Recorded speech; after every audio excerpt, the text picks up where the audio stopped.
اگر سبزی بیچنے والا ساتھ میں عمارتوں کے نقشے بنانا شروع کر دے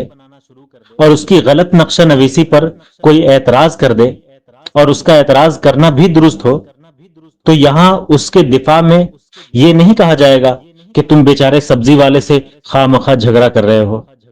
او اللہ کے بندے، اس کی فیلڈ سبزی بیچنا ہے، وہ سبزی بیچے، ہمیں اس کے سبزی بیچنے پر کوئی اعتراض نہیں، نقشے بنانا اس کی فیلڈ نہیں۔ تو پھر کیوں وہ لوگوں کا نقصان کر رہا ہے؟ یہی معاملہ ذاکر نائک کا ہے کہ ان کی فیلڈ تقابل ادیان ہے، انہیں چاہیے کہ صرف اسلام کے دفاع و حقانیت پر بولیں، نہ کہ وسیلہ،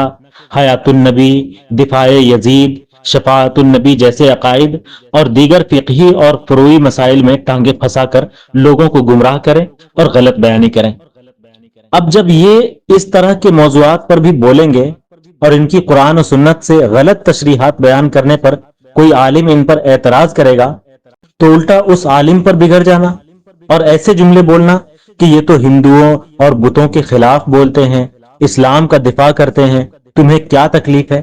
یہ ناانصافی اور تعصب ہے۔ بھئی دیکھیں، ہمیں تکلیف ان کے اسلام کے دفاع میں بولنے پر نہیں ہے، بتوں کے خلاف بولنے پر نہیں ہے،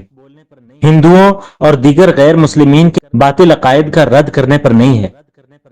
جب نبی پاک صلی اللہ تعالی علیہ وآلہ وسلم جو کہ شفیع الامم ہیں، ان کے لیے شفاعت اور وسیلے کا انکار کیا جائے گا